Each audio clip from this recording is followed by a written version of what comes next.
નમસ્તે વિદ્યાર્થી મિત્રો, આપણે આ ચેપ્ટરમાં છેલ્લે 14મા MCQ સુધી જોઈ ગયા, બરાબર. 15મું જોઈએ. જો રકમ જુઓ, બે બ્લોક કે જેના દળ 2 કિલોગ્રામ અને 1 કિલોગ્રામ છે તે ઘર્ષણ રહિત સપાટી પર એકબીજાના સંપર્કમાં મૂકેલા છે. એટલે જે રીતે આપણને કીધું છે એ મુજબ આકૃતિ દોરીએ. આ એક ઘર્ષણ રહિત સપાટી છે, બરાબર. આ ઘર્ષણ બળ ધ્યાનમાં લેવાનું નહીં, ઘર્ષણ રહિત કીધું છે.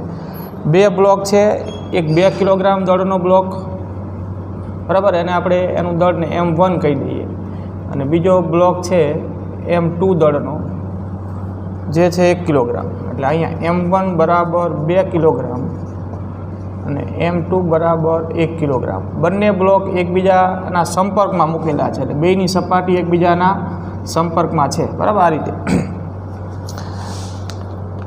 તો હવે પ્રશ્ન છે કે જ્યારે 3 ન્યૂટનનું સમક્ષિતિજ બળ 2 કિલોગ્રામ દળના બ્લોક પર લગાડવામાં આવે તો બે બ્લોક વચ્ચે લાગતું બળ કેટલું? એટલે હવે આજે M1 બરાબર 2 કિલોગ્રામ દળનો બ્લોક છે, એની પર F બરાબર 3 ન્યૂટનનું સમક્ષિતિજ બળ. સમક્ષિતિજ એટલે આ ઘર્ષણ રહિત સમક્ષિતિજ સપાટીને સમાંતર, બરાબર. આ રીતે આમ 3 ન્યૂટનનું બળ લગાડો એટલે હવે આ બંને બ્લોક વચ્ચે ઉદ્ભવતું બળ, એટલે કે બે બ્લોક વચ્ચે ઉદ્ભવતું સંપર્ક બળ એવું પણ કહેવાય, એ આપણે શોધવાનું છે. તો હવે જવાબ મેળવવા માટે પહેલાં તો આપણે 3 ન્યૂટન જેટલા સમક્ષિતિજ બળની અસર હેઠળ આ બે બ્લોકથી બનતું આ તંત્ર આ બાજુ કેટલા પ્રવેગથી ગતિ કરશે, પ્રવેગ શોધી નાખીએ, બરાબર. આમ 3 ન્યૂટન બળ લગાડશો એટલે આ બે બ્લોકથી બનેલું તંત્ર આ બાજુ આ બળની અસર હેઠળ પ્રવેગમાં આવશે, એ પ્રવેગ શોધી નાખીએ. એ પ્રવેગ M1 દળના બ્લોકનો પણ કહેવાય અને M2 દળના બ્લોકનો પણ કહેવાય, બરાબર. એટલે આપણી પાસે સૂત્ર છે F બરાબર M એ તો A બરાબર F છેદમાં M. પ્રવેગ શોધી નાખીએ.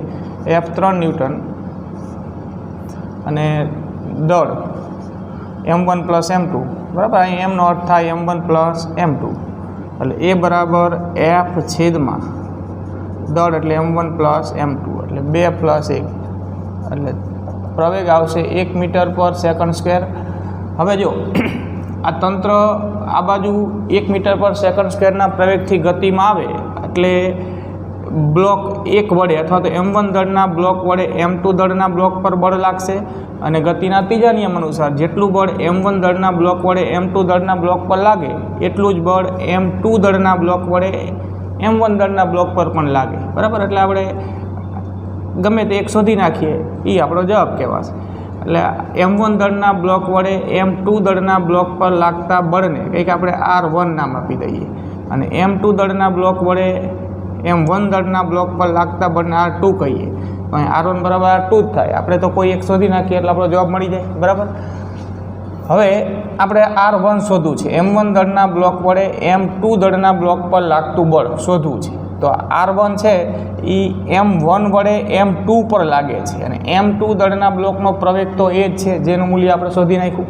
તો હવે M1 દળના બ્લોક વડે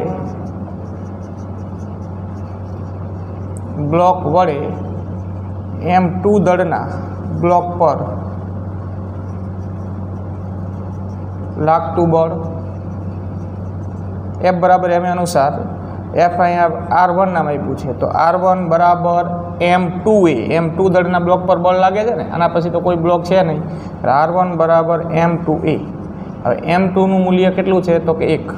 A કેટલું તો કે 1, એટલે 1 ન્યૂટન, બરાબર. આ R1 1 ન્યૂટન આવ્યું, R2 પણ 1 ન્યૂટન જ આવે. ત્રીજા નિયમ અનુસાર આપણે ડાયરેક્ટ કહી શકીએ કે R1 બરાબર R2, જે આપણો જવાબ છે. બે બ્લોક વચ્ચે લાગતું બળ બોલો, કે M1 દળના બ્લોક વડે M2 પર લાગતું બળ, કે M2 દળના બ્લોક વડે M1 પર લાગતું બળ. જવાબ કેટલો થયો? 1 ન્યૂટન. એટલે આપણો આન્સર ઓપ્શન A સાચો થશે, બરાબર. આપણે આ શોધી નાખ્યું, આટલું ગણી નાખો એટલે જવાબ મળી ગયો. હવે તમારે ચેક કરવું છે કે R2નું મૂલ્ય પણ 1 ન્યૂટન જ આવે છે.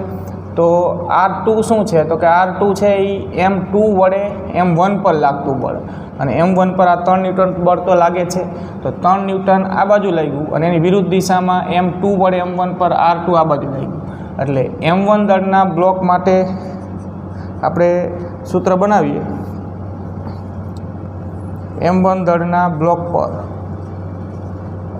લાગતું ચોખ્ખું બળ કે કુલ બળ, બરાબર, લાગતું કુલ બળ. તો જો F1 આમ લાગ્યું, R2 આમ લાગ્યું, ગતિ આ બાજુ થાય છે એટલે F વધારે હોય ને R2 એના કરતાં ઓછું હોય એટલે કુલ બળ થશે F - R2 બરાબર M1A.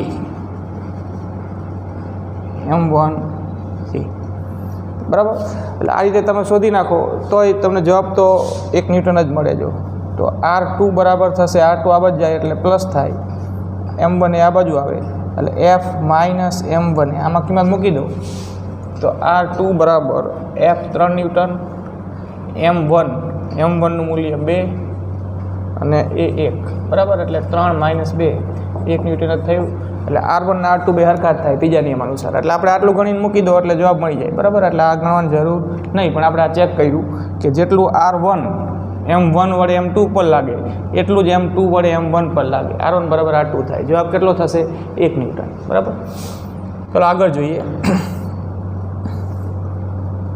16મો પ્રશ્ન. અહીંયા આ એક સપાટી છે. બરાબર, એ સપાટી પર એક 4 કિલોગ્રામ દળનો બ્લોક મૂક્યો છે. આ દળ 4 કિલોગ્રામ છે અને એની ઉપર એક 2 કિલોગ્રામ દળનો બ્લોક મૂક્યો છે. અને આ 4 કિલોગ્રામ દળના બ્લોક પર સમક્ષિતિજ દિશામાં 24 ન્યૂટન બળ લાગે છે. બરાબર, અને બે બ્લોક વચ્ચેનો ઘર્ષણાંક એટલે આ 2 કિલોગ્રામ દળના બ્લોકની સપાટી અને 4 કિલોગ્રામ દળના બ્લોકની સપાટી વચ્ચેનો ઘર્ષણાંક આપ્યો છે મ્યુ બરાબર 1/2. તો બે બ્લોક વચ્ચે લાગતું ઘર્ષણ બળ કેટલું? બે બ્લોક વચ્ચે લાગતું ઘર્ષણ બળ શોધો. બરાબર, હવે આવી પરિસ્થિતિ જ્યારે હોય કે બે બ્લોક એકબીજા પર મૂક્યા હોય અને નીચેના બ્લોક પર આમ બળ લાગે છે ત્યારે આ બે બ્લોક વચ્ચે લાગતું ઘર્ષણ બળ શોધવા માટે પહેલાં તો આપણે એવું ધારી લઈએ, ધારો કે આ 24 ન્યૂટન જેટલા બળની અસર હેઠળ આ બંને બ્લોક એક જ તંત્ર તરીકે આ બાજુ ગતિ કરે છે અને એ જે પ્રવેગ ઉદ્ભવશે એ પ્રવેગ A છે. બરાબર, એટલે આમ તમે 24 ન્યૂટન બળથી આમ ખેંચો આ બાજુ એટલે આ બે બ્લોક એક જ બ્લોક તરીકે અથવા તો એક તંત્ર તરીકે જ આ બાજુ A જેટલા પ્રવેગથી ગતિ કરે છે એવું આપણે ધારી લઈએ. ધારો કે બંને બ્લોક એક સાથે ગતિ કરે છે, પહેલાં આપણે એવું ધારી લઈએ. બરાબર, ધારો કે બંને બ્લોક એક સાથે ગતિ કરે છે. ટૂંકમાં એક સાથે ગતિ કરે છે એટલે આને તમે આમ ખેંચો એટલે 2 કિલોગ્રામ દળનો બ્લોક આમ સરકી નીચે નથી પડી જતો. એ જેટલા પ્રવેગથી બંને બ્લોક એક જ સાથે ગતિ કરે છે. તો આપણે F બરાબર M અનુસાર સૂત્ર બનાવીએ તો F બરાબર MA, M એટલે 4 + 2, આપણે કંઈ નામ નથી આપ્યું. બરાબર, M1 ને M2 કંઈક નામ આપી દો તો આ M1 ને M2. નામ ન આપો તો ડાયરેક્ટ જ મૂકીએ જો, અથવા આને કહી દો ને આ છે M1 બરાબર 4 કિલોગ્રામ અને આ M2 બરાબર 2 કિલોગ્રામ. એટલે અહીંયા MA માં M1 + M2A આવે. હવે F કેટલું તો કે 24 ન્યૂટન, M1 + M2 4 ને 2 6 એટલે A બરાબર 24/6 થાય. બરાબર, 6 × 24 એટલે પ્રવેગ આવશે 4 મીટર/સેકન્ડ². હવે જો આપણે Fs મેક્સિમમ શોધી નાખીએ એટલે કે તમે જ્યારે 24 ન્યૂટન જેટલા બળથી આ બ્લોકને આમ ખેંચો ત્યારે M2 દળના બ્લોક અને M1 દળના બ્લોક વચ્ચે અહીંયા જે મહત્તમ ઘર્ષણ બળ ઉદ્ભવી શકે વધારેમાં વધારે કેટલા મૂલ્યનું ઘર્ષણ બળ 2 કિલોગ્રામ દળના બ્લોક અને 4 કિલોગ્રામ દળના બ્લોક વચ્ચે ઉદ્ભવશે Fs મેક્સિમમ શોધી નાખીએ. તો Fs મેક્સિમમ બરાબર μSn. બરાબર, અને આ Fs મેક્સિમમનું સૂત્ર થયું મહત્તમ સ્થિત ઘર્ષણ બળ. મહત્તમ સ્થિત ઘર્ષણ બળ એટલે આ એક સૂત્ર પહેલાં લખી રાખીએ. હાલો આનું મૂલ્ય આપણે પછી મેળવીએ. મહત્તમ સ્થિત ઘર્ષણ બળનું સૂત્ર આપણે જાણીએ છીએ. 2 કિલોગ્રામ દળના બ્લોક અને 4 કિલોગ્રામ દળના બ્લોક વચ્ચે ઉદ્ભવતું ઘર્ષણ બળ પહેલાં શોધીએ, પછી એ ઘર્ષણ બળનું મૂલ્ય જે આવે છે અને પછી આપણે Fs મેક્સિમમ શોધીએ. એ જે આવે છે એ બેના મૂલ્યો પરથી આપણે અહીંયા ઘર્ષણ બળ કેટલું ઉદ્ભવી શકે એ આપણે કહી શકશું, બરાબર. તો હવે જો 2 કિલોગ્રામ દળના બ્લોક માટે FBD વિચારો. દળના બ્લોક માટે આપણે FBD વિચારીએ, બરાબર. FBDનો અર્થ થાય કે 2 કિલોગ્રામ દળના બ્લોક પર જે બળ લાગે આ ગતિ દરમિયાન એ આપણે દર્શાવવાના. તો જો 2 કિલોગ્રામ દળનો બ્લોક આ બાજુ એ જેટલા પ્રવેગથી ગતિ કરશે, બરાબર, એક સાથે ગતિ કરે છે, એનું મૂલ્ય 4 એકમ છે. 2 કિલોગ્રામ દળના બ્લોકનું વજન બળ એટલે કે M2G લંબ બળ લાગશે એ આમ ઉપર લાગશે, બરાબર. અને 2 કિલોગ્રામ દળનો બ્લોક પર ઘર્ષણ બળ જે લાગશે, તમે આમ 24 ન્યૂટન બળથી આમ ખેંચો એટલે આ 2 કિલોગ્રામ દળના બ્લોકની અપેક્ષિત ગતિ કઈ બાજુ થાય, એટલે કે આ બ્લોક કદાચ સરકી નીચે પડતો હોય, બરાબર, તો એ કઈ બાજુ પડતો હોત, તો કે આ બાજુ પડતો હોત, આમ સરકે, આમ ખેંચો એટલે આ બ્લોક આમ સરકવાનો પ્રયત્ન કરે એટલે આ બાજુ એની અપેક્ષિત ગતિ થઈ, તો ઘર્ષણ બળ એની વિરુદ્ધ દિશામાં હોય એટલે આ બાજુ ઘર્ષણ બળ F થાય, બરાબર. તો આમ તો 2 કિલોગ્રામ દળનો બ્લોક સંતુલનમાં છે એટલે N બરાબર તો M2G થાય. આ બાજુ જે બળ લાગે છે ગતિની દિશામાં આ 2 કિલોગ્રામ દળના બ્લોક પર આ બાજુ એ ઘર્ષણ બળ થયું, બરાબર. ઘર્ષણ બળ આમ લાગશે, આમ, કેમ કે અપેક્ષિત ગતિ આ બાજુ, તો એ ઘર્ષણ બળ આપણે શોધવું છે. તો F બરાબર M અનુસાર ઘર્ષણ બળ F બરાબર MA એટલે કે M2A પ્રવેગ તો એનો આપણે શોધી નાખ્યો. તો F બરાબર M2 કેટલું છે તો કે 2 કિલોગ્રામ એ 4, તો આ 8 ન્યૂટન મળશે આપણને. ઘર્ષણ બળ પૂછ્યું છે 8 ન્યૂટન, બરાબર. હવે આપણે FS મેક્સિમમ શોધી અને ચેક કરીએ કે FS મેક્સિમમનું મૂલ્ય 8 ન્યૂટન કરતાં ઓછું આવે કે વધારે, પછી આપણે ફાઇનલ જવાબ આપી શકીએ. હવે FS મેક્સિમમ શોધીએ. જો FS મેક્સિમમ બરાબર μSN, n બરાબર M2G એટલે μS M2G, તો μS 1/2, M2 આપણને આપ્યું છે 2 અને G આપણે અહીંયા 10 લઈ લઈએ, બરાબર. તો આ થાય 10 ન્યૂટન. તો આનો અર્થ એવો થયો જો કે અહીંયા આ 2 બ્લોક વચ્ચે મહત્તમ સ્થિત ઘર્ષણ બળનું મૂલ્ય 10 ન્યૂટન સુધી મળે, એટલે કે જે ઘર્ષણ બળ અહીંયા ઉદ્ભવે આ ગતિ દરમિયાન એ વધીને કેટલું થઈ શકે તો કે 10 ન્યૂટન થઈ શકે. જ્યારે ઉદ્ભવતું ઘર્ષણ બળ કેટલું આવ્યું 8 ન્યૂટન, એનો અર્થ કે મહત્તમ સ્થિત ઘર્ષણ બળ કરતાં ઉદ્ભવતું ઘર્ષણ બળ ઓછું છે, એનો અર્થ કે આ બ્લોક અહીંયા સ્થિર રહેશે, એટલે આ આપણો જવાબ, બરાબર. F less than FS maximum છે માટે F બરાબર 8 ન્યૂટન આન્સર, બરાબર. એટલે ઓપ્શન બી સાચો. તમે વિચારી શકો છો કે આ ઘર્ષણ બળ જે શોધ્યું એ અહીંયા 10 કરતાં વધારે આવ્યું હોત, આ મૂલ્ય એ પ્રમાણે હોત બળનું કે આ 10 કરતાં વધારે આવ્યું હોત, તો જો આ 10 કરતાં વધારે આવ્યું હોત તો એનો અર્થ એ વધારે ઉદ્ભવતું જ બળ 10 ન્યૂટન છે અને આ 10 કરતાં વધી જાય તો એનો અર્થ કે એટલું ઘર્ષણ બળ અહીંયા મળી શકે નહીં. ટૂંકમાં ઉદ્ભવતું ઘર્ષણ બળ એ ઉદ્ભવી શકતા મહત્તમ મૂલ્યના ઘર્ષણ બળ કરતાં ઓછું હોય તો આ બ્લોક આની પર સ્થિર રહી શકે અને બંને બ્લોક એક જ તંત્ર તરીકે ગતિ કરે, જેવું અહીંયા થશે. એટલે આપણો જવાબ થશે 8 ન્યૂટન, બરાબર. ઓપ્શન બી સાચો.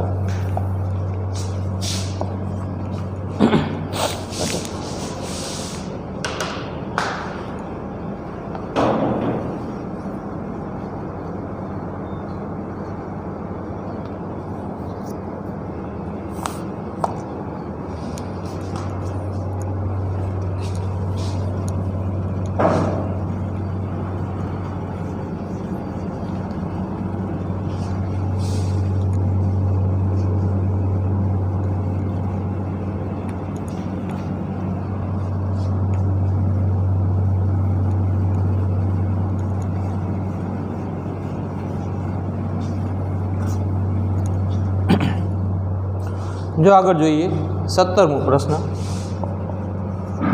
રકમ જુઓ કે એક વ્યક્તિનું દળ 100 કિલોગ્રામ છે અને તેના માથા પર 10 કિલોગ્રામનો લોડ ઊંચકી રહ્યો છે, એટલે કે વ્યક્તિએ પોતાના માથા પર 10 કિલોગ્રામનો કોઈ પદાર્થ ઊંચકેલો છે.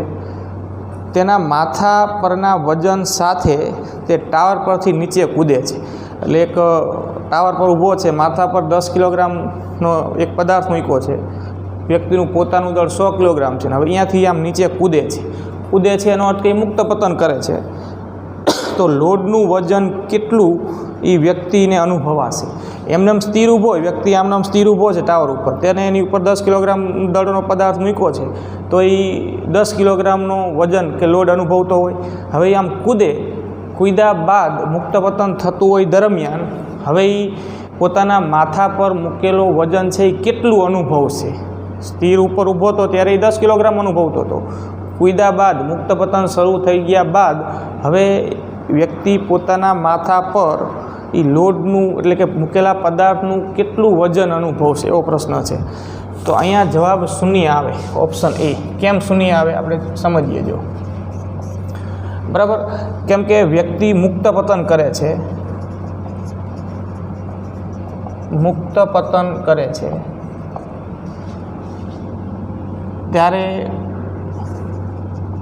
પ્રવેગ G બરાબર GME છેદમાં RE². આ પ્રવેગનું સૂત્ર આપણે જાણીએ છીએ, ગુરુત્વ પ્રવેગ. બરાબર, અને આ ગુરુત્વ પ્રવેગનું મૂલ્ય કોની પર આધારિત છે? તો કે પૃથ્વીના દળ પર આધારિત છે. ME એટલે પૃથ્વીનું દળ, RE એટલે પૃથ્વીની ત્રિજ્યા. પૃથ્વીના દળ પર આધારિત છે, પૃથ્વીની ત્રિજ્યા પર આધારિત છે. G તો અચળાંક છે. એટલે કે વ્યક્તિ મુક્ત પતન કરે ત્યારે એ જે પ્રવેગ અનુભવે છે, જે ગુરુત્વ પ્રવેગ કહેવાય, એ ગુરુત્વ પ્રવેગ એ વ્યક્તિના કે વ્યક્તિએ મૂકેલા એના માથા પર મૂકેલા વજનના કે પદાર્થ જે મૂક્યો છે એના દળ પર આધારિત નથી. કોના દળ પર આધારિત છે? તો કે પૃથ્વીના દળ પર આધારિત છે અને પૃથ્વીની ત્રિજ્યા પર આધારિત છે. માટે એમ કહેવાય કે ગુરુત્વ પ્રવેગ G એ પદાર્થના દળ પર આધારિત નથી. પદાર્થ એટલે વ્યક્તિ, બરાબર, અને એની ઉપર મૂકેલો પદાર્થ દળ પર આધારિત નથી. માટે વ્યક્તિ અહીંયા વજન રહિતતાની સ્થિતિમાં હોય, વજન રહિતતાની. બરાબર, એટલે કે અહીંયા એ મુક્ત પતન કરે ત્યારે વ્યક્તિને લોડનું વજન અનુભવાશે નહીં.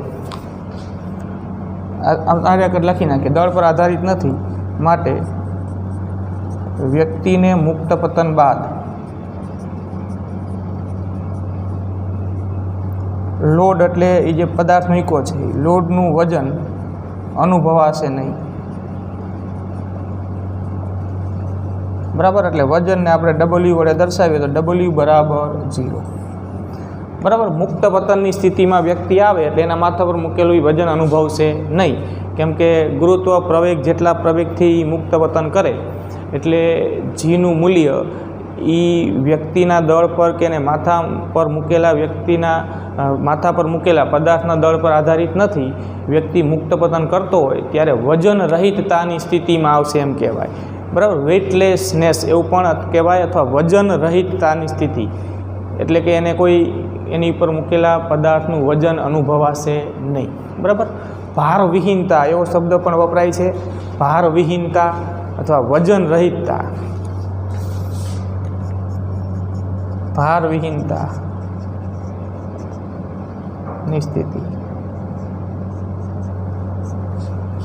બરાબર, એટલે જવાબ આવશે શૂન્ય. વ્યક્તિને કોઈ એના માથા પર મૂકેલા પદાર્થનું વજન અનુભવાશે નહીં. એટલે ઓપ્શન એ સાચો આપણો. બરાબર, 18મું જોઈએ.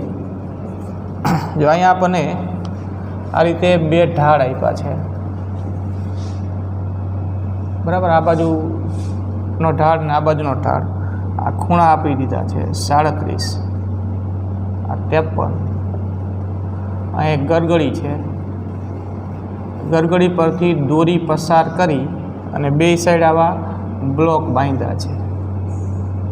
બરાબર, હવે નામ આપી દઈએ. જો આ બાજુનો જે બ્લોક છે એનું દળ M1, આ બાજુના બ્લોકનું દળ M2. અહીંયા M1 100 કિલોગ્રામ, M1 100 કિલોગ્રામ અને M2 50 કિલોગ્રામ. બરાબર, sin 37ની કિંમત આપણને આપી દીધી છે. sin 37 અંશ બરાબર 0.6 લેવાનું અને sin 53 અંશ બરાબર 0.8. બરાબર, તો અહીંયા પ્રવેગ શોધો, કેમ કે બે બ્લોક એકબીજા સાથે દોરી વડે બાંધેલા છે એટલે સમગ્ર તંત્રનો પ્રવેગ એ જ આ બ્લોકનો પ્રવેગ પણ કહેવાશે અને આ બ્લોકનો પ્રવેગ પણ કહેવાશે. હવે પ્રવેગ શોધવો છે. પ્રવેગ શોધવા માટે આપણે અહીંયા પહેલાં એ નક્કી કરવું પડશે કે આ ગતિ કઈ બાજુ થશે. આ બ્લોક આમ નીચે આવશે તો આમ ઉપર જશે, આ નીચે આવશે તો આમ ઉપર જશે, બરાબર. એટલે આપણે નક્કી કરી શકીએ આ બળ બધા દર્શાવીને, જેમ કે જો M1G બરાબર આ બાજુ લાગશે, એના બે ભાગ પાડો તો આ ખૂણો 37 અને આ M1Gનો આ ઘટક જે આવે બરાબર, આ ઘટક આ M1Gનો આ ઘટક થશે M1G cos થીટા અને આ ઘટક થશે M1G sin થીટા. અહીંયા થીટા એટલે 37 બરાબર. આપણે આકૃતિ થોડીક મોટી દોરી દઈએ જો બધું દર્શાવવા માટે.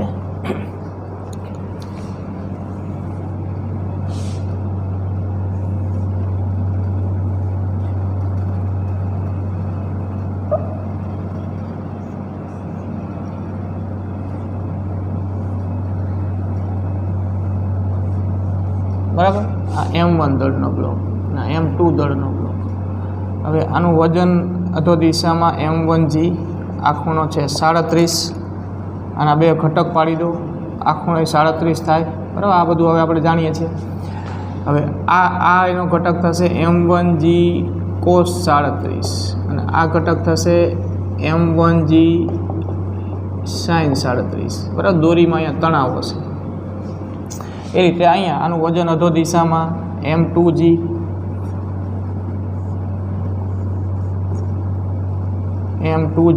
આ ખૂણો છે 53નો બરાબર. હવે આના બે ભાગ પાડી દો તો આ ઘટક આવશે અને આ ઘટક આવશે, આ ખૂણો 53 થાય. હવે આ ઘટક થશે M2G sin 53 અને આ ઘટક થશે M2G cos 53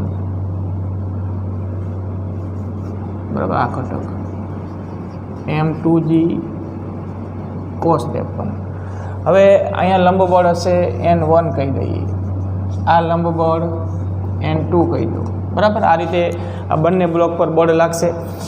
હવે આમ તો બ્લોક સંતુલનમાં છે એટલે N1 બરાબર M1G cos 37 થાય, N2 બરાબર M2G cos 53 થાય બરાબર.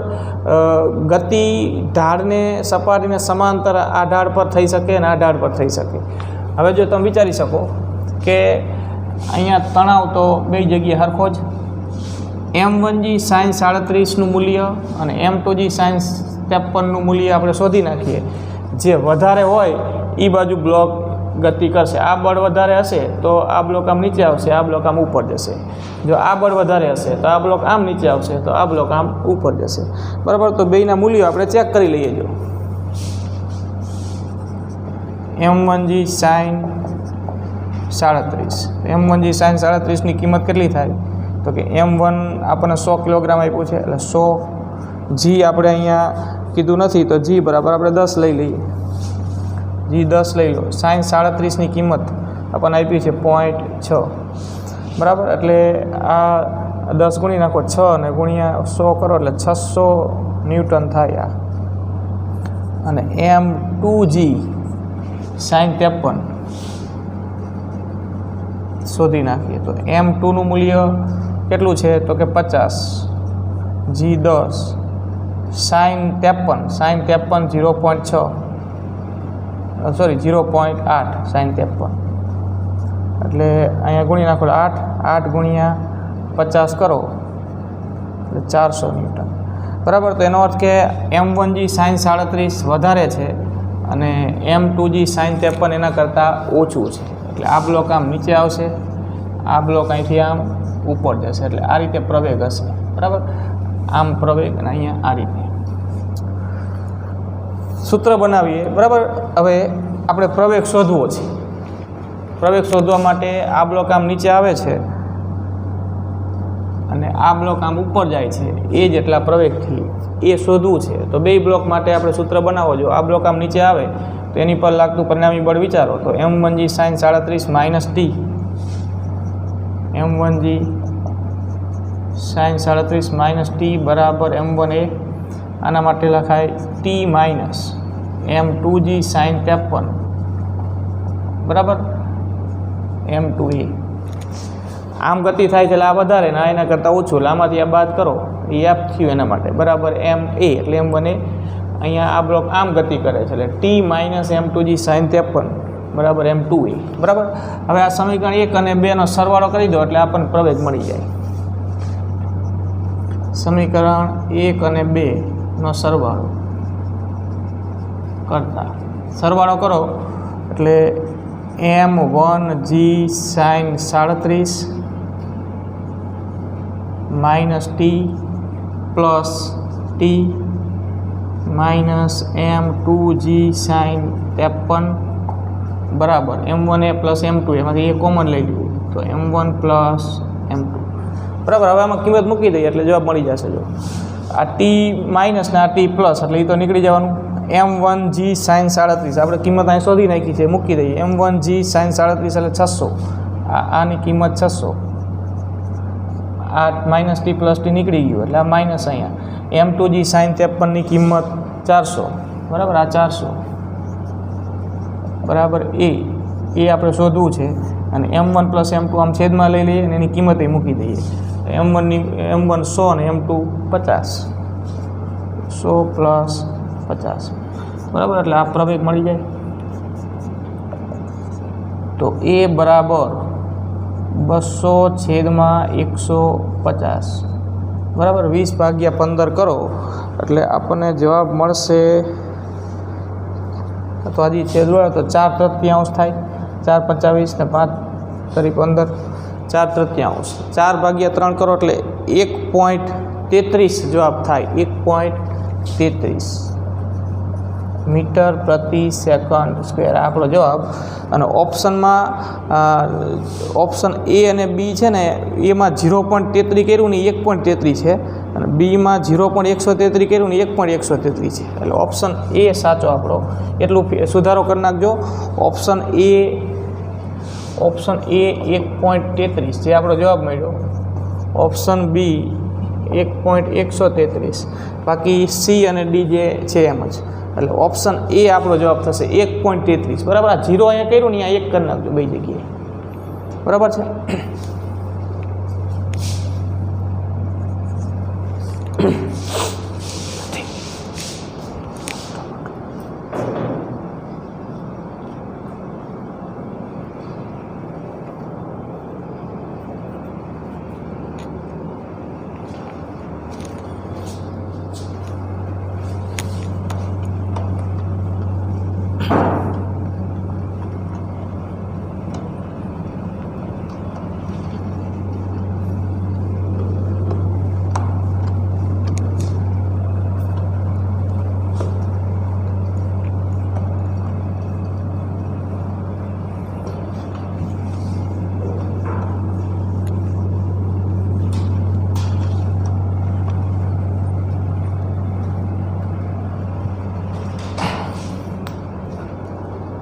જોઈએ આગળ જુઓ 19મું જુઓ.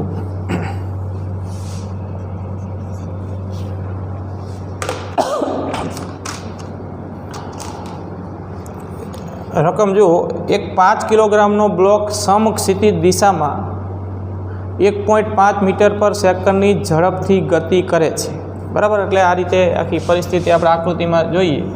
આ સપાટી છે, આ બ્લોક છે, દળ આપ્યું છે આપણને 5 કિલોગ્રામ. આ બ્લોક આમ સમક્ષિતિજ દિશામાં 1.5 મીટર પર સેકન્ડની ઝડપથી ગતિ કરે છે. હવે તેના પર લંબરૂપે 5 ન્યૂટનનું બળ 4 સેકન્ડ માટે લગાડવામાં આવે છે. એટલે બળ આમ લગાડવામાં આવે બરાબર લંબરૂપે, અને સમયગાળો બળ લગાડવા માટેનો 4 સેકન્ડ છે. તો જે બિંદુએથી બળ લાગવાની શરૂઆત થાય તે બિંદુએથી પદાર્થનું અંતર શોધો. તો જો સમક્ષિતિજ દિશામાં તો ગતિ અચળ વેગી છે, આ બાજુ વેગ અચળ છે. એ વેગ આપણને આપ્યો છે 1.5 મીટર પર સેકન્ડ બરાબર. જેટલી ઝડપથી સમક્ષિતિજ દિશામાં આટલી ઝડપથી ગતિ કરે છે એ ઝડપ કે વેગ બોલો તો વેગનું મૂલ્ય 1.5 મીટર પર સેકન્ડ, દિશા સમક્ષિતિજ દિશામાં. હવે એની પર આમ બરાબર લંબરૂપે એટલે ગતિ આમ થાય છે, આ બાજુ એને વેગ છે જ બરાબર, આ બાજુ વેગ છે એટલે ગતિ આમ થાય છે, અને બળ લંબરૂપે લાગે છે એટલે આ બાજુ આ બળ લાગે છે, એટલે એ બળનું મૂલ્ય આપ્યું છે 5 ન્યૂટન. બળ લાગવા માટેનો સમયગાળો આપ્યો છે 4 સેકન્ડ. તો જે બિંદુએથી બળ લાગવાની શરૂઆત થાય તે બિંદુએથી પદાર્થનું અંતર શોધો. તો જો આ બાજુ તો એને અચળ વેગ છે જ, હવે આમ એને લંબરૂપે ગતિની દિશાને લંબરૂપે બળ લાગે એટલે બળની અસર હેઠળ હવે એને લંબરૂપે આમ લંબ દિશામાં કંઈક પ્રવેગ પણ મળે.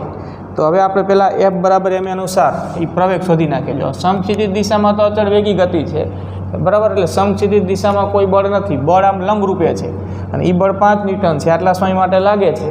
એ આ બળની અસર હેઠળ આમ લંબરૂપે પ્રવેગ કેટલો એ પ્રવેગ શોધી નાખીએ. તો પ્રવેગ A બરાબર F/m બરાબર. દળ આપણને આપ્યું છે, દળ છે 5 કિલોગ્રામ. તો A બરાબર F/m માં આ 5 એટલે પ્રવેગ 1 મીટર પર સેકન્ડ સ્ક્વેર જેટલો ઉદ્ભવ છે. હવે આમ ગતિ અચળ વેગી, આ અચળ વેગી અને આમ પ્રવેગી ગતિ, આમ પ્રવેગી ગતિ, આમ અચળ વેગી ગતિ. હવે એ પ્રવેગી ગતિ છે એટલે એના માટે આપણે આ બાજુ એને ધારો કે કાપેલું અંતર y કહી દઈએ અને આ બાજુ એને કાપેલું અંતર x કહી દઈએ, એટલે આ અંતર પ્રવેગી ગતિથી કાપશે ને આ અંતર અચળ વેગી ગતિથી કાપશે. એટલે આપણે y શોધી નાખીએ અને x શોધી નાખીએ. y શોધવા માટે અચળ પ્રવેગી ગતિ કહેવાય અને x શોધવા માટે અચળ વેગી ગતિ કહેવાય. અચળ પ્રવેગી ગતિ, આ બાજુ અચળ વેગી ગતિ બરાબર. તો પ્રવેગ અચળ કેટલો એ આપણે શોધી નાખ્યો.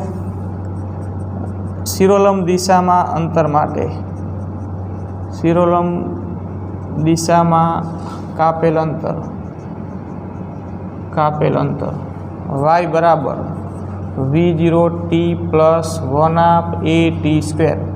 હવે બરાબર પ્રારંભિક વેગ શિરોલંબ દિશાનો વેગ એને છે એ તો સમક્ષિતિજ દિશામાં છે, જ્યારે આમ શિરોલંબ દિશામાં એનો વેગ તો શૂન્ય કહેવાય. આમાં તો v0નો અર્થ થાય શિરોલંબ દિશાનો પ્રારંભિક વેગ જે શૂન્ય છે.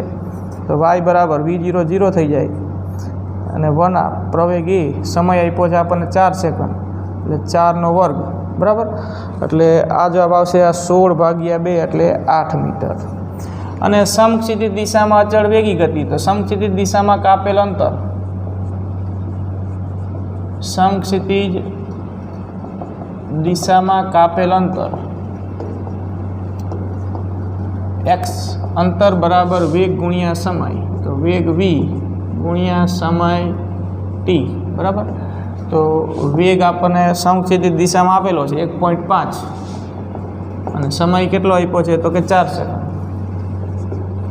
એટલે આ 4 ગુણ્યા 1.5 કરો એટલે 6 મીટર થાય. આ x થયું.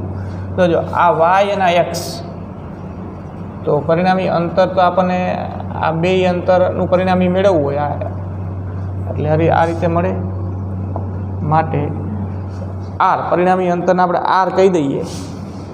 r બરાબર √x² + y² બરાબર. આ થયું એનો શિરોલંબ ઘટક આમ તો t સમય બાદ, અને આ થયો એનો સમક્ષિતિજ ઘટક t સમય બાદ.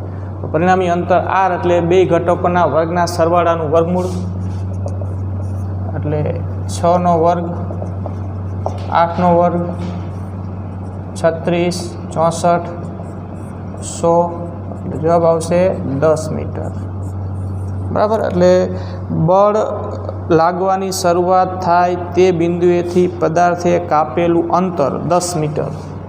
આ જવાબ ઓપ્શન એ સાચો બરાબર. આમ અચળ વેગી ગતિથી કાપેલું અંતર 6 મીટર 4 સેકન્ડમાં, અને આમ અચળ પ્રવેગી ગતિથી કાપેલું અંતર 8 મીટર 4 સેકન્ડમાં, અને બેનું પરિણામી શોધવાનું આપણે બરાબર. આ રીતે એટલે 10 મીટર જવાબ આવે. ઓપ્શન એ સાચું. 20મું જોઈએ. 20માં આપણને આકૃતિ આપેલી છે. જો આ રીતે એક દ્રઢ આધાર સાથે ગરગડી બનાવી છે અને ગરગડીના પરથી આમ દોરી પસાર કરી બરાબર. અહીંયા દોરી છે એ ચોખવટ પાડી હોય કે દોરીનું કંઈક દળ છે તો જ આપણે એનું દળ ધ્યાનમાં લેવાનું હોય. બાકી જો ચોખવટ ન પાડી હોય તો દરેક જગ્યાએ આવી ગોઠવણીમાં જે દોરી આપેલી હશે એ દોરી દળ રહિત કે વજન રહિત ગણવાની, અને જે દોરી દળ રહિત કે વજન રહિત આપણે ગણીએ એમાં દરેક બિંદુએ તણાવ સરખો હોય, જો એ તણાવની સ્થિતિમાં આવતી હોય તો. બરાબર. તો અહીંયા એ જ વાત છે કે દોરી આમ પસાર કરેલી છે, આ છેડે એક બ્લોક લટકાવેલો છે જેનું દળ m છે, આ છેડે બીજો બ્લોક લટકાવેલો છે જેનું દળ 2m છે. તો આપણે m દળનો પ્રવેગ શોધવો છે. m દળનો પ્રવેગ બોલો કે 2m દળનો પ્રવેગ બોલો. બરાબર. અહીંયા તો બે બ્લોક દોરી વડે એકબીજા સાથે બાંધેલા છે, એનો અર્થ કે આખા તંત્રનો પ્રવેગ જે હશે એ જ m દળનો પ્રવેગ કહેવાય ને એ 2m દળનો પ્રવેગ કહેવાય. તો હવે એ પ્રવેગ શોધવા માટે બરાબર આપણે અહીંયા બંને બ્લોક પર લાગતા બળ વિચારીએ અને પ્રવેગ કઈ દિશામાં આવશે બે બ્લોકમાં એ વિચારીએ. તો આ દળ વધારે છે ને આ દળ ઓછું છે, એનો અર્થ કે આ બ્લોક નીચે આવશે એ જેટલા પ્રવેગથી, ને આ બ્લોક એ જેટલા પ્રવેગથી ઉપર જશે. બરાબર. આપણે એ શોધવાનું છે. તો આ 2m દળના બ્લોક પર લાગતા બળ વિચારો, એનું વજન બળ mg પ્રમાણે, તો એમ એટલે 2m 2mg તણાવ t, આનું વજન બળ mg તણાવ t. બરાબર. બંને બ્લોક માટે F બરાબર ma અનુસાર સૂત્ર બનાવી. તો આ m દળના બ્લોક માટે એ ઉપર જાય છે એટલે t વધારે હોય ને mg ઓછું હોય, એટલે કે t માઇનસ mg બરાબર ma. બરાબર. અને આના માટે લખો તો 2mg માઇનસ t બરાબર 2ma. દળ એનું 2m ને, તો બસ આ બેનો સરવાળો કરી દો. સરવાળો કરતા સરવાળો કરો એટલે t minus mg plus 2mg minus t બરાબર ma પ્લસ 2ma. t અને t નીકળી ગયા, 2mg માઇનસ mg એટલે mg, અહીંયા એ common, m plus 2m, m plus 2m એટલે 3m, તો m કોમન નીકળી જાય. બરાબર. આ રીતે લખો a બરાબર mg, m plus 2m 3m છેદમાં mm નીકળી જાય એટલે a બરાબર g/3. બરાબર. આપણો આન્સર એટલે ઓપ્શન એ સાચું. બરાબર. આવું તો આગળ પણ આપણે ગણી ગયા.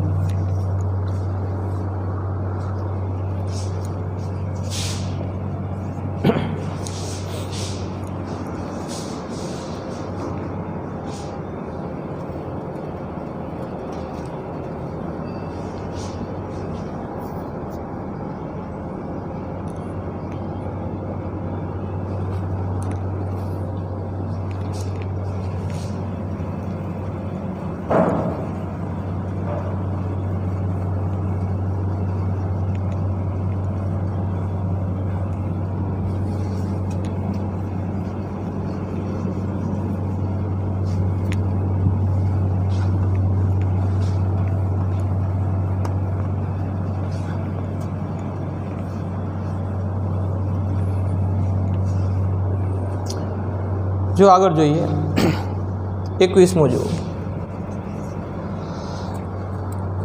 એક સમતલીય વક્રાકાર રોડ ઉપર એક કાર 36 કિલોમીટર પર અવરની ઝડપથી ગતિ કરે છે. એટલે આ એની એ રોડ ઉપર મહત્તમ ઝડપ થઈ. બરાબર. ટાયર અને રોડ વચ્ચેનો ઘર્ષણાંક 0.8 છે. તો વળાંકની વક્રતા ત્રિજ્યા કેપિટલ R છે, જે 10 મીટર પર સેકન્ડ સ્ક્વેર લેવાનું. તો આરના કયા મૂલ્ય માટે કાર સ્લીપ થઈ જશે? બરાબર. એટલે આપણે જવાબ મેળવવા માટે v મેક્સિમમનું સૂત્ર વાપરીશું. સમક્ષિતિજ.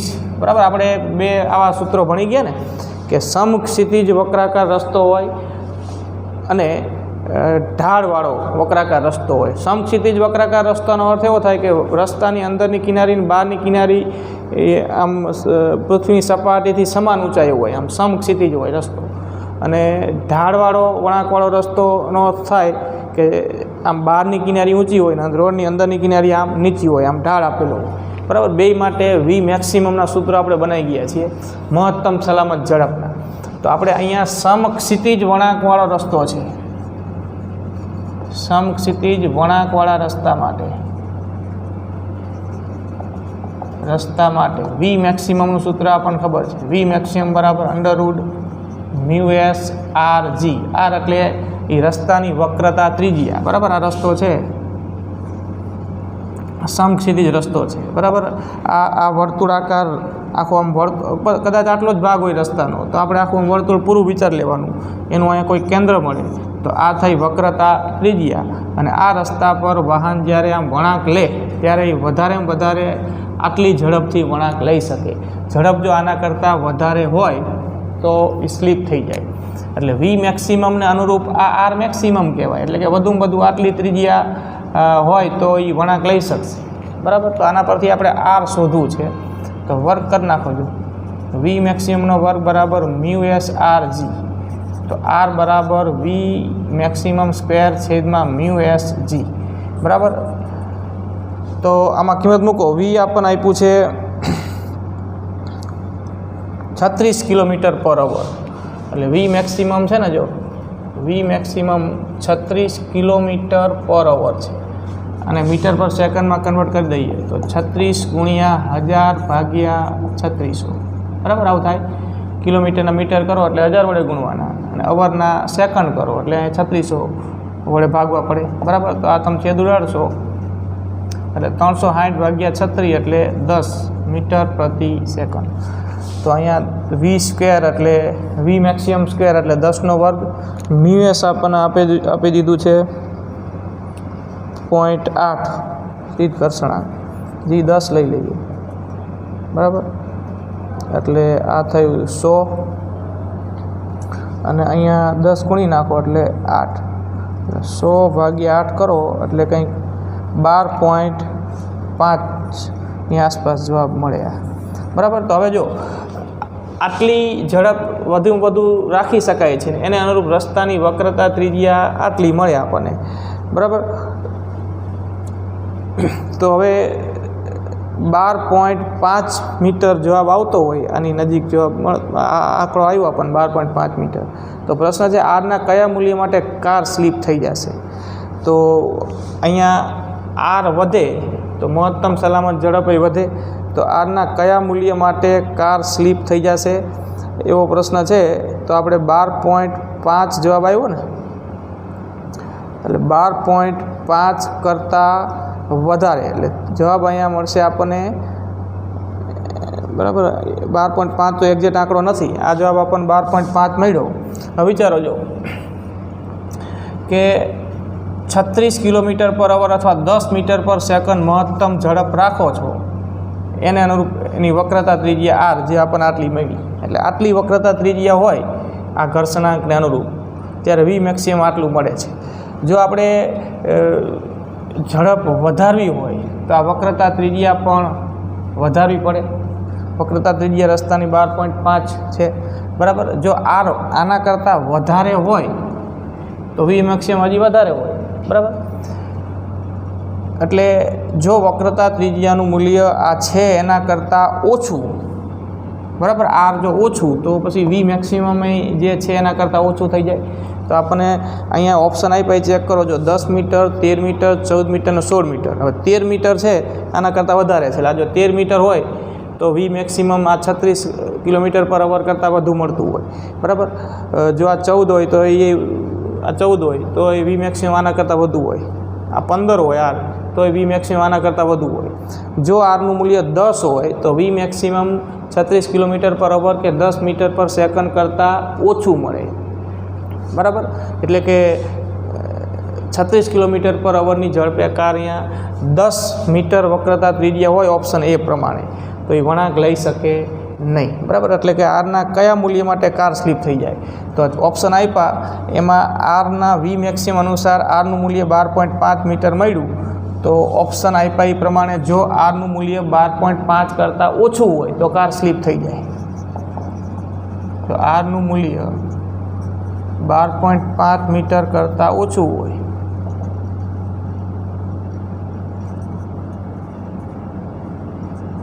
તો કાર સ્લીપ થઈ જાય.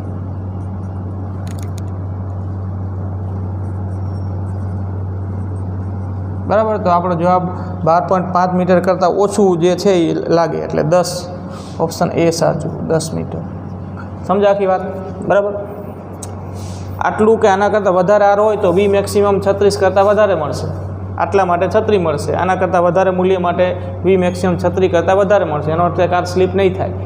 પણ જો આરનું મૂલ્ય આના કરતાં ઓછું તો વી મેક્સિમમ મૂલ્ય જે કાર ઝડપ રાખી છે એના કરતાં ઓછું થઈ જાય, એટલે કે કાર સ્લીપ થઈ જાય. બરાબર, એટલે ઓપ્શન એ લાગુ પડશે 10 મીટર.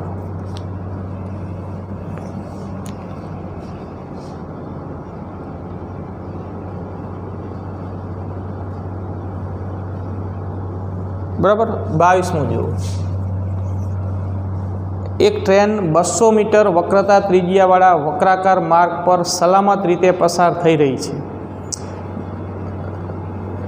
જો ટ્રેનની ઝડપ 36 કિલોમીટર પર અવર હોય અને બહારના ટ્રેક અને અંદરના ટ્રેક કરતાં કેટલી ઊંચાઈ રાખવી પડે, તો અહીંયા જે ગાડીના પાટા છે, બરાબર, આમ વળાંક આવ્યો તો અહીંયા જે આમ વળાંક આવતો હોય, આ રીતે વળાંક આવતો હોય, તો જે બહારનો પાટો, બહારની જે કિનારી છે એ આમ અમુક ઊંચાઈ હોય ને અંદરની કિનારી એના કરતાં આમ નીચાઈ હોય. એટલે કે આ જે રસ્તો થયો ને એ ઢોળાવવાળો વક્રાકાર માર્ગ થયો. ગાડીના પાટામાં જ્યાં વળાંક આવ્યો છે ત્યાં બહારનો કિનારી ઊંચી હોય ને અંદરની કિનારી આમ નીચી હોય, એટલે કે બહારની સાઈડનો જે પટ્ટો છે એ ઊંચો હોય અને અંદરની સાઈડનું ટ્રેક છે એના કરતાં નીચો હોય.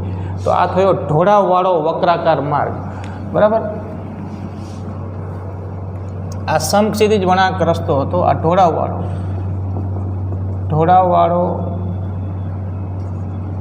વક્રાકાર માર્ગ. ઢોળાવવાળા વક્રાકાર માર્ગની વાત છે. પ્રશ્ન શું છે જુઓ, તો કે વક્રતા ત્રિજ્યા 200 મીટર છે, એટલે આપણે વક્રતા ત્રિજ્યાને આર કહી દઈએ, એ 200 મીટર, અને ટ્રેનની ઝડપ વી મેક્સિમમ કે વી 36 કિલોમીટર પર અવર છે. બરાબર. તો બહારની ટ્રેક અંદરની ટ્રેક કરતાં કેટલી ઊંચાઈએ રાખવી પડે એવો પ્રશ્ન છે, અને બે ટ્રેક વચ્ચેનું અંતર 1.5 મીટર છે.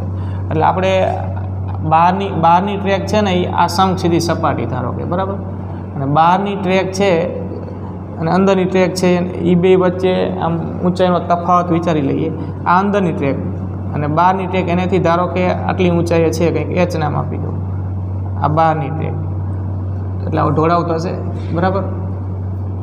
આ જે પાટા છે ને આડછેદ લીધો કહેવાય. બહારની ટ્રેક અંદરની ટ્રેક કરતાં આટલી ઊંચાઈએ છે અને બે ટ્રેક વચ્ચેનું અંતર આપણને આપી દીધું છે 1.5 મીટર. આ 1.5 મીટર છે. બરાબર. થોડીક મોટી દોરી લેજો. એ વાત થઈ. આ સમક્ષિતિજ સપાટી, અંદરની ટ્રેક અહીંયા ગણો, બહારની ટ્રેક આટલી ઊંચાઈએ ગણો, એચ ઊંચાઈએ. બરાબર. આ ખૂણો 90નો, અહીંયા કંઈક ખૂણો બનતો હોય એને નામ આપી દઈએ થીટા, અને બે ટ્રેક વચ્ચેનું અંતર એક્સ કહી દો, એક્સ બરાબર 1.5 મીટર. આ અંદરની ટ્રેક એટલે એ પાટો ટૂંકમાં, અને આ બહારની ટ્રેક આટલી ઊંચાઈએ. બરાબર. તો આપણે એચ શોધવાનું છે, આ કેટલી ઊંચાઈ રાખવું પડે એચ શોધવાનું છે. હવે સમક્ષિતિજ વળાંકવાળા રસ્તા માટે આપણે આ સૂત્ર જાણીએ છીએ. પહેલાં તો tan થીટા બરાબર v² છેદમાં r છે. આ સૂત્ર આપણને ખબર છે. આર અહીંયા કેપિટલ આર નામ આપ્યું, કેપિટલ આર છે. બરાબર. તો આના પરથી tan થીટા બરાબર વીની જગ્યાએ લખો 36 કિલોમીટર પર અવર. આપણે અહીંયા 36 કિલોમીટર પર અવરના મીટર પર સેકન્ડ કરો એટલે 10 આવશે, એટલે 10 મીટર પર સેકન્ડ, એટલે અહીંયા 10નો વર્ગ. આર આપ્યું છે 200 મીટર. બરાબર. અને જી 10 લઈ લઈએ, એટલે આ થશે 100 છેદમાં 200 ગુણ્યા 10. બરાબર. એટલે 1 છેદમાં 20 tan થીટા બરાબર આવ્યું. જો અહીંયા આ મીટરમાં છે, આને આપણે મીટર પર સેકન્ડમાં લીધું. tan થીટા બરાબર 1 છેદમાં 20 આવ્યું. આ સમીકરણ 1 આપો. અને હવે આકૃતિ પરથી આપણે tan થીટા લઈએ. આકૃતિ પરથી tan થીટા બરાબર સામેની બાજુ છેદમાં પાસેની બાજુ. સામેની બાજુ જે આપણે શોધવાની છે, બે ટ્રેક વચ્ચેનો આ ડિફરન્સ, જેને આપણે એચ નામ આપ્યું. એટલે સામેની બાજુ એચ છેદમાં પાસેની બાજુ એક્સ. એચ શોધવું છે, એક્સ 1.5 મીટર. તો આ tan થીટા અને આ પણ tan થીટા, બેને હરખાઈ દો. સરખાવતા 1 છેદમાં 20 બરાબર એચ છેદમાં 1.5. એટલે h બરાબર 1.5/20 બરાબર 1.5/20 કરો એટલે 0.075 મીટર થાય 0.075 મીટર અને મીટરના સેન્ટીમીટર કરો એટલે કે આને 100 વડે ગુણી નાખો એટલે 2 સ્થાન આમ ખસી જાય 7.5 સેન્ટીમીટર બરાબર એટલે આપણો જવાબ આવશે 7.5 સેન્ટીમીટર ઓપ્શન એ સાચું